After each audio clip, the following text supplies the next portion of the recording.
दुर्व्यवहार किया जाता है, उनके साथ रोज रेप हो रहे हैं, छेड़खानी की घटनाएं हो रही है। शासन किसी का भी हो, हर किसी के शासन में हुआ है और होता चला आ रहा है। इसके लिए जब तक कोई रूल रेगुलेशन स्ट्रिक्ट नहीं बनेगा तब तक ये चलता रहेगा। आज महिलाओं की सुरक्षा, मान सम्मान, प्रतिष्ठा के लिए, उनके इज्जत प्रतिष्ठा के लिए हम लोग तत्पर रहेंगे। महिलाओं के साथ ऐसा कोई कुछ हो रहा है तो उसका हम लोग पुरजोर विरोध करेंगे और निंदा करते हैं। और जहां भी जरूरत पड़ेगी हम अधिवक्ता भाई महिलाओं के साथ रहेंगे। जिन महिलाओं को, जिन माताओं को, जिन बहनों को परेशान किया जा रहा हो वो आके सेंट्रल बार में सूचित करें। हम लोग उनके साथ निस्वार्थ भाव से बिना फीस लिए उनकी मदद किया जाएगा। अधिकारी की निंदा करते हैं, उस अधिकारी की निंदा करते हैं जो ऐसा करता है उसके खिलाफ हम लोग लखनऊ, दिल्ली जहाँ भी जाना होगा जाके मदद किया जाएगा। घटना का हम लोग विरोध करते हैं और जहाँ भी बहनें हम लोग के साथ खड़ी होंगी हम लोग उनके साथ खड़े होंगे। नमस्कार, मेरा नाम सीमा चौधरी है, मैं युवा फाउंडेशन की अध्यक्ष हूँ। आज हम लोग यहाँ पे जो विजयीकरण हनुमान जी है उनका वार्षिकोत्सव प्रोग्राम चल रहा था, उनका प्रसाद वितरण किया गया। साथ में हम लोगों ने यहाँ पे महिला सुरक्षा को लेकर एक संकल्प लिया। हालांकि हम अलग अलग जगहों पे कार्यक्रम करते आ रहे हैं वाराणसी प्रशासन के साथ, लेकिन यहाँ ज़रूरी था इस न्याय के मंदिर में लोग महिलाएं न्याय के लिए कहा जाता है कि आखिरी उम्मीद एक तो भगवान है, दूसरा कानून। तो हम लोगों ने यहाँ पे सभी वक्ताओं ने मिल करके, सभी लोगों ने मिल करके महिला सुरक्षा पे संकल्प ली और युवा फाउंडेशन की पूरी टीम शामिल रही। महिलाओं को एक तरफ तो दुर्गा पे जब दुर्गा पूजा होता है तो उनको माँ समझ के पूजन किया जाता है, फिर उन्हीं महिलाओं के साथ इतना बड़ा दुर्व्यवहार किया जाता है, उनके साथ रोज रेप हो रहे हैं, छेड़खानी की घटनाएं हो रही है। शासन किसी का भी हो, हर किसी के शासन में हुआ है और होता चला आ रहा है। इसके लिए जब तक कोई रूल रेगुलेशन स्ट्रिक्ट नहीं बनेगा तब तक ये चलता रहेगा।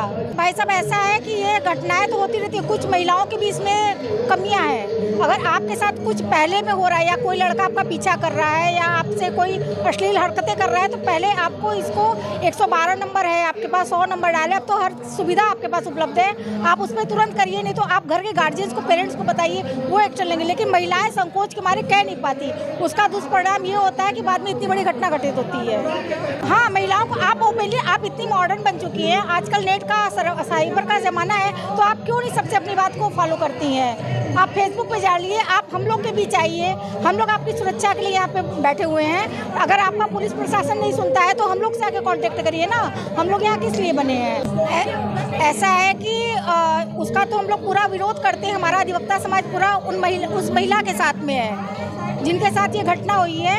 और पुलिस प्रशासन क्यों नहीं ऐसा एक्शन नहीं ले रहा है, स्ट्रिक्ट एक्शन नहीं ले रहा है, उसका भी हम लोग विरोध करते हैं। अगर वो महिलाएं आके हम लोगों से मिले तो हम लोग योगी सरकार से मिलके खुद उस व्यक्ति के खिलाफ एक्शन लेंगे। जितना हम लोग सोच होगा उस महिला की हम लोग हेल्प करेंगे। मैं तरुणा चतुर्वेदी एडवोकेट हूँ और मैं बनारस सिविल कोर्ट में प्रैक्टिस करती हूँ। ये बहुत ही शर्मसार घटना हुई है जो नीतीश जी ने बोला है। इस तरह का सदन में बोलना ये अशोभनीय बात है।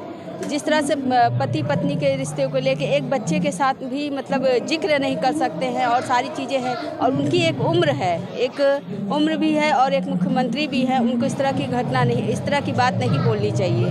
तो ये बहुत ही शर्मनीय घटना हुई है जो भी वो हुआ है कि सदन की गरिमा को एक तरह से क्षति पहुंचाया गया है। जी, मेरा नाम कुमकुम खन्ना है और मैं अधिवक्ता हूँ और आज न्यायालय कचहरी में मैं ये हनुमान उत्सव के अवसर पर यहाँ पर हूँ।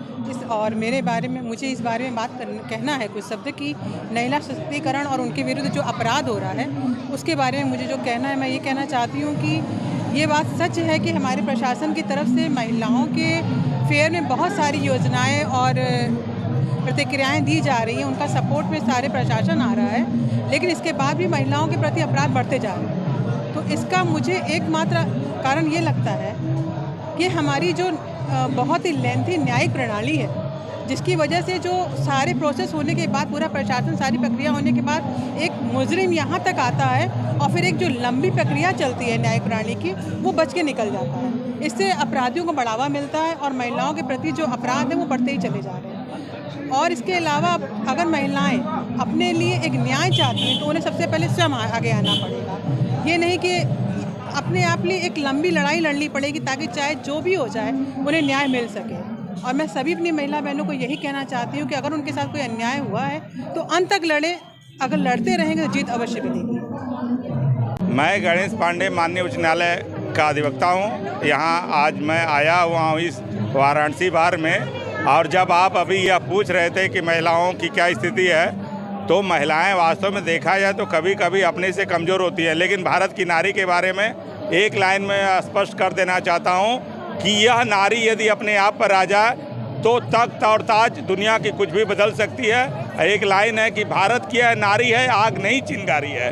तो भारतीय नारी जो है अपने आप में ही असीमित है, उसके पास इतनी शक्ति है, सब कुछ है, बशर्ते उसको अपने आप को पहचानने की ज़रूरत है। और नारी का शोषण कोई नहीं कर सकता है। यदि नारी शोषित नहीं होना चाहती है तो उसका शोषण कोई नहीं कर सकता। दुनिया में किसी पुरुष के अंदर ऐसी हिम्मत ही नहीं है। एज पर एविडेंस में इस बात का दावा करता है कि अगर कहीं चरित्र हनन का मामला होता है तो ये नारी ही बता सकती है, पुरुष ये दावा नहीं कर सकता। पुरुष जो भी एलिगेशन लगाता है सिर्फ गलत है, बेबुनियाद है। इसलिए भारत की नारी महान है, अपने आप में चरित्रवान है, और इसका कोई कुछ नहीं बिगाड़ सकता। अगर कहीं से कमज़ोर दिखाई देती तो खुद के कारण है। धन्यवाद।